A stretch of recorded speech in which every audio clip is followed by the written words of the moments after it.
Bom dia, boa tarde, boa noite, pessoal. Tudo bem? Bem-vindo novamente ao Pod Dutra, o podcast que faz história. Queria agradecer vocês mais uma vez. Está sendo sucesso o podcast.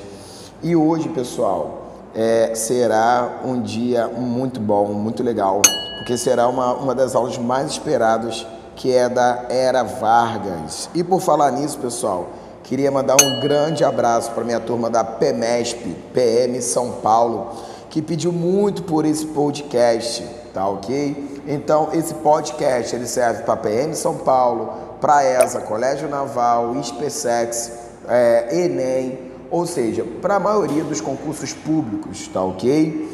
Para a gente falar de Getúlio Vargas, pessoal, nós temos que falar da Revolução de 1930, a qual vai ser desencadeada aqui no Brasil devido à crise de 29. Quando Washington Luiz, vendo essa crise, ele resolve romper com a República Oligárquica. Mas vale lembrar também que ele vai instaurar a Lei Celerada de 1927, que proibia tanto a propaganda tenentista quanto a propaganda sindicalista. E aí, como nós já sabemos, né, a República Velha ela funcionava no revezamento entre Minas Gerais e São Paulo. Quando chega a crise de 29, ele decide lançar um candidato paulista, quando na verdade ele deveria lançar um candidato mineiro. Ele lança um cara chamado Júlio Prestes, que nada tem a ver com o Júlio Prestes, tá, pessoal? Desculpa, com Luiz Carlos Prestes, tá, pessoal? Nada a ver, tá? E aí, ele quebrando essa política do café com leite, Minas Gerais vai se juntar a Paraíba e vai se juntar também ao Rio Grande do Sul. E aí vai formar o que nós chamamos de Aliança Liberal. Cuidado, candidato, para você não confundir com Aliança Libertadora Nacional, tá? A Aliança Liberal, ela é formada por Minas Gerais, Rio Grande do Sul e Paraíba. E eles lançam como candidato a presidente da República um cara chamado Getúlio Vargas, tá? Então, a campanha política fica entre Getúlio Vargas e Luiz Carlos Prestes, tendo como vice de Vargas um cara chamado João Pessoa, que vai ser fundamental na história do Brasil e principalmente na história de Vargas. O que acontece? As eleições são totalmente fraudulentas, voto de cabresto, entre outras coisas. E aí o Vargas acaba perdendo essas eleições para o Luiz Carlos, para o Júlio Prestes. Até o professor aqui está confundindo com o Luiz Carlos Prestes. Pessoal, toma muito cuidado. O nome correto é Júlio Prestes, tá ok? Ele vendo que perdeu as eleições, o Vargas no caso, ele pretende fazer uma revolta, uma revolução contra o Washington Luiz e contra o próprio Júlio Prestes. E ele vai até João Pessoa e fala: ô guri, nós temos que tirar esse homem do poder, não podemos deixar ele assumir. E o João Pessoa responde, né, oxe homem, prefiro eu 10 Júlio Prestes no poder do que uma revolta no Brasil. E aí o João Pessoa ele não aceita muito essa ideia da revolta, né, da revolução. Só que o João Pessoa ele acaba sendo assassinado numa briga de bar, numa briga numa confeitaria lá na Paraíba, e que não tem nada a ver com crime político, nada versus nada.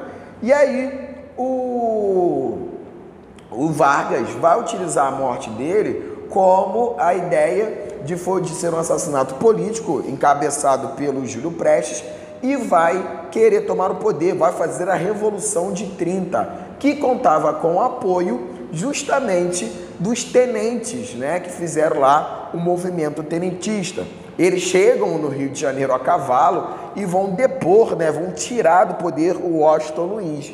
E no meio daquela confusão alguém pergunta: agora nós tomamos poder, e agora? Quem é que vai assumir o Brasil? E é o Vargas, né, com toda a cara de pau dele, ele fala: eu não quero, mas se é para o bem da nação, em nome do Exército, em nome da Marinha e principalmente em nome do povo, eu vou assumir o Brasil provisoriamente. Eu não quero, mas eu vou assumir. Gente, isso aí vai durar 15 anos, tá? Ele entra no poder e o primeiro governo dele, nós vamos, na verdade, esses 15 anos, nós vamos dividir em 3, tá? O primeiro é o governo provisório, que vai de 1930 até 1945.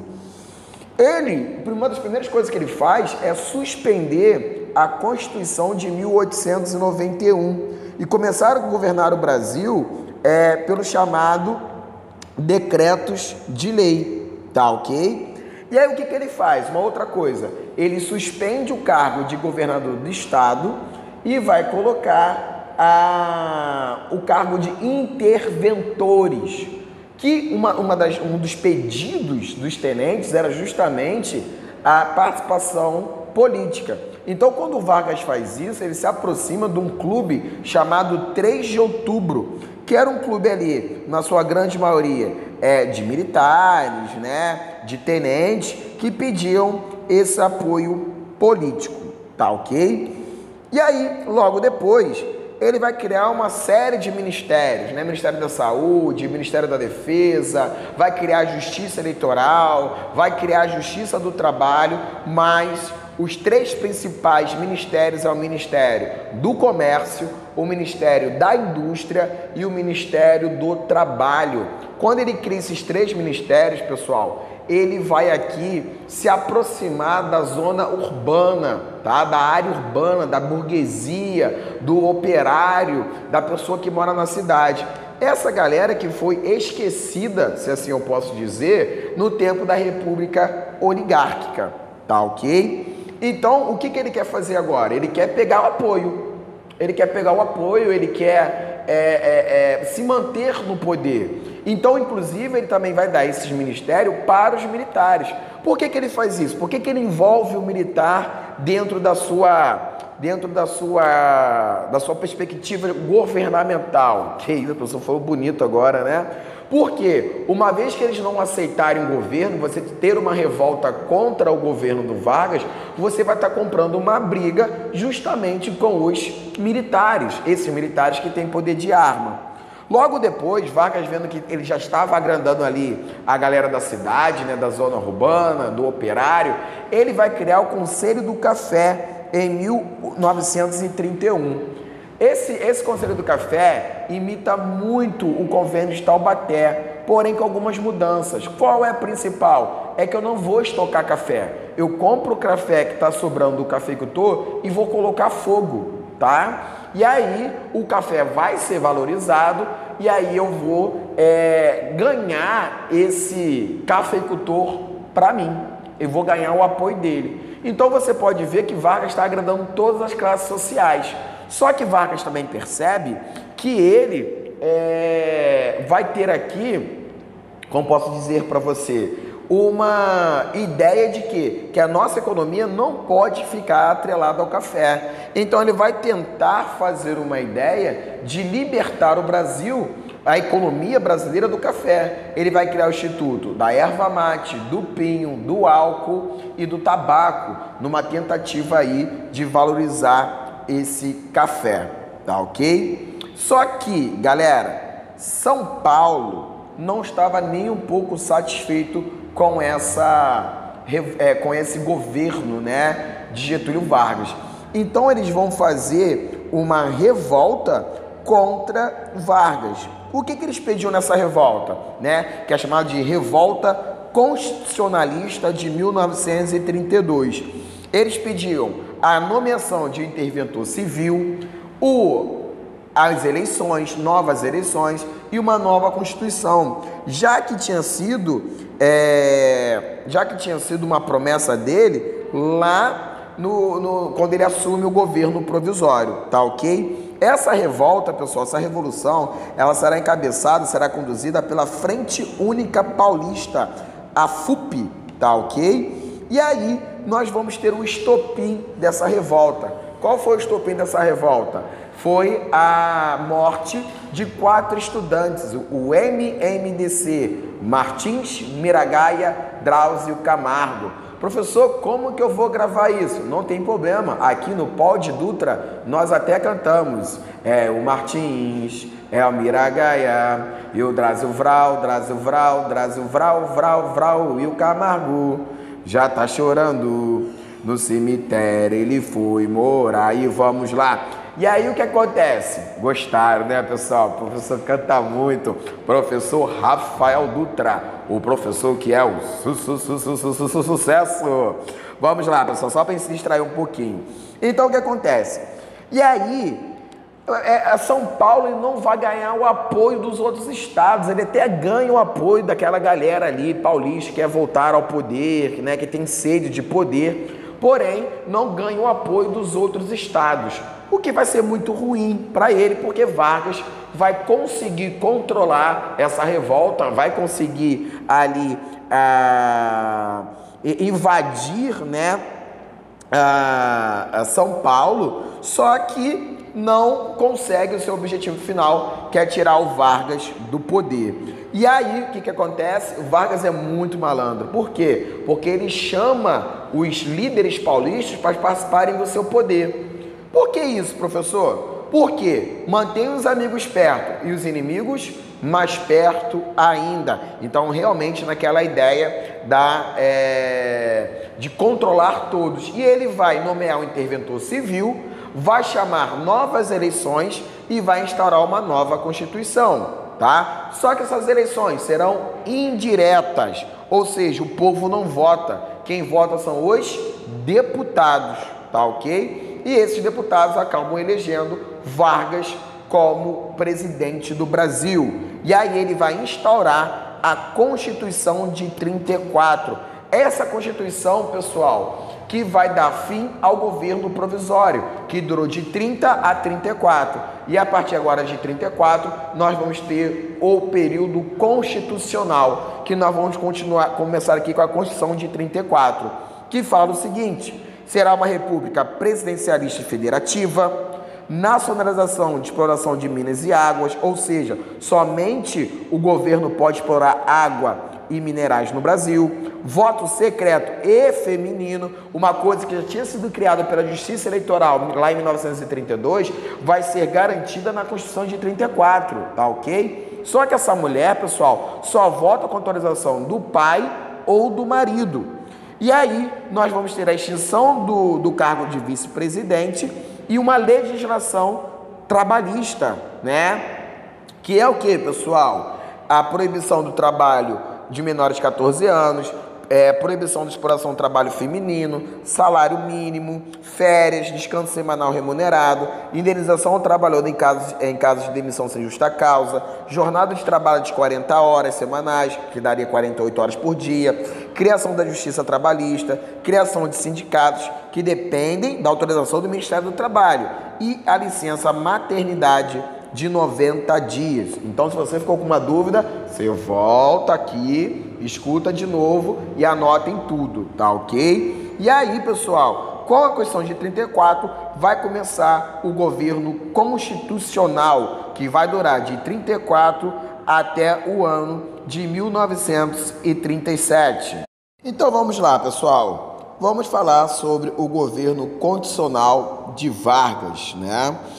Dentro desse governo constitucional vai surgir como posso chamar para vocês, uma organização política chamada AIB, Ação Integralista Brasileira, presidida pelo Plínio Salgado, que é de caráter fascista, tá? Eles são chamados camisas verdes, são de extrema direita, uso de violência, né? Tem como expressão a palavra Anauê, né, que significa salve em Tupi-Guarani. Isso nos mostra um ufanismo, né, uma ideia de mega valorização do Brasil, e tinha o apoio de Vargas, pelo menos no primeiro momento. Eles tinham como lema Deus, Pátria e Família, tá? E do outro lado, nós vamos ter a chamada Aliança Nacional Libertadora, tá ok? que era presidida pelo Luiz Carlos Prestes e pela própria Olga Benário, tá ok?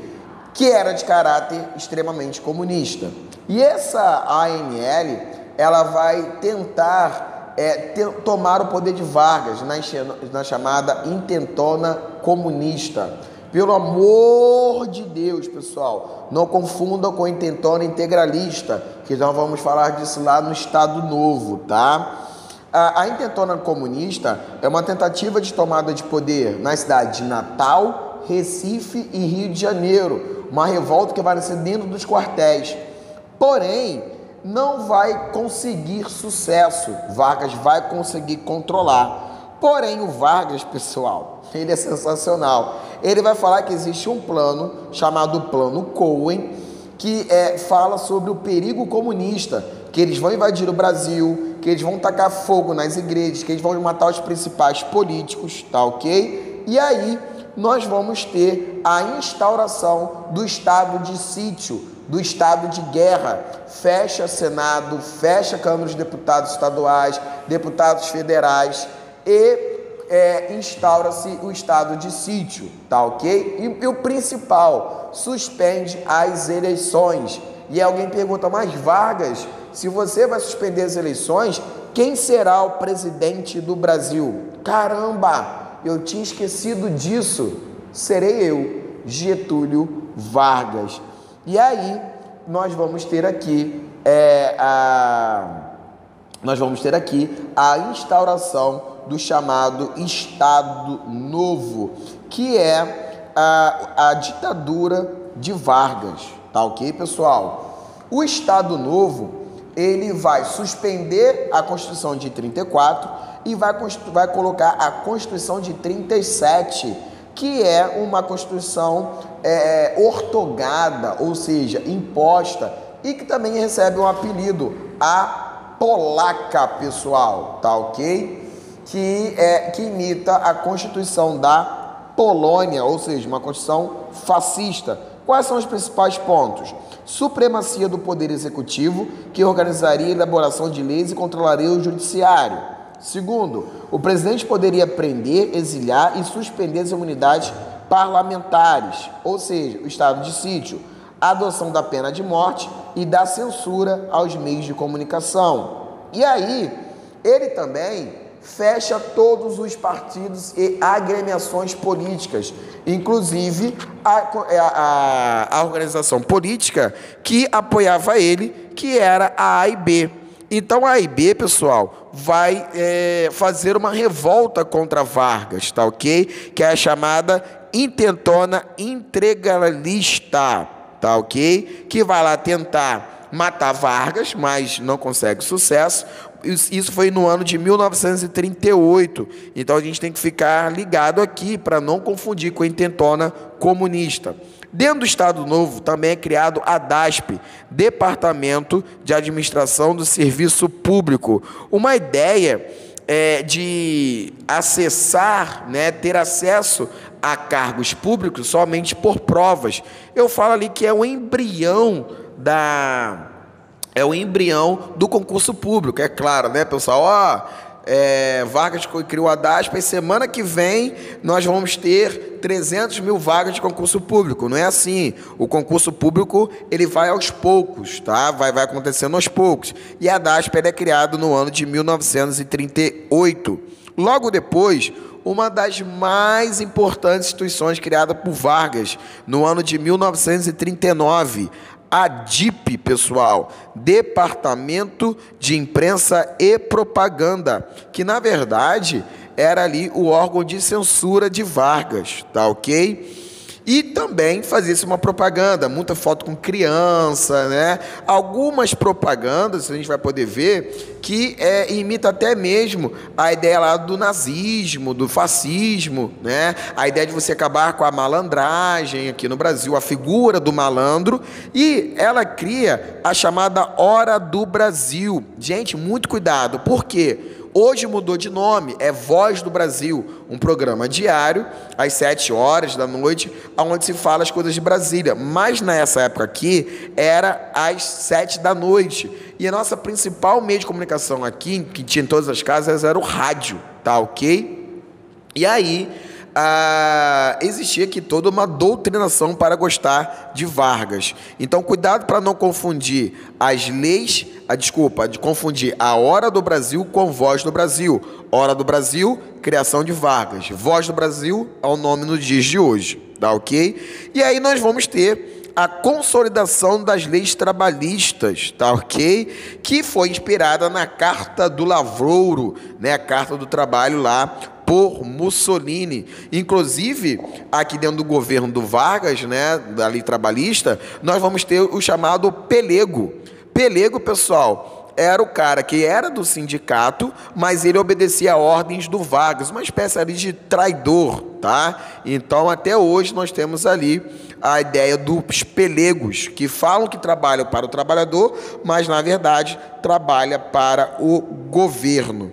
E aí começa uma política industrial no Brasil, que muito se dá isso devido à participação do Brasil na Segunda Guerra Mundial. Isso é um outro podcast que eu vou fazer para vocês, tá ok? Mas qual é a consequência, pessoal? Com o empréstimo que nós ganhamos dos Estados Unidos, nós construímos a CSN em 1942, começa, né, ali a construção dela, a Companhia do Vale do Rio Doce também em 1942, Companhia Nacional de Alcalis em 1943, Fábrica Nacional de Motores em 1943 e a Companhia Hidroelétrica de São Francisco, a CHEF, em 1945. Também em 1938, nós criamos o Conselho do Café, que é Conselho do Café não, Conselho do Petróleo, Conselho do Petróleo em 1938, que é a busca por poços de petróleo. E nós vamos ter nosso primeiro poço de petróleo